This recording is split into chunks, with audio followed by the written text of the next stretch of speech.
శుభోదయం అందరికి. నేను రేహా వైనవి ట్రెల్లిస్ పాఠశాలలో 5వ తరగతి చదువుతున్నాను. ఈ రోజు నా తెలుగు సెమినార్ వచ్చేసి సమాపక క్రియ, అసమాపక క్రియ.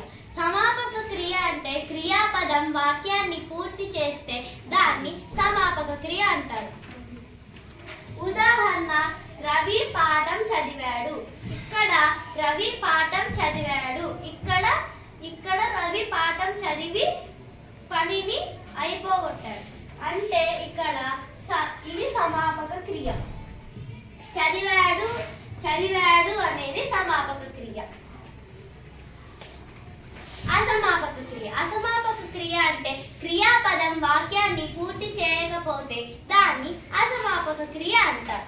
ఉదాహరణ, జంతువుల చర్మం ఉపయోగించి. ఇక్కడ జంతువుల చర్మం ఉపయోగించి ఏదో చేశారు కానీ మనకు చెప్పలేదు.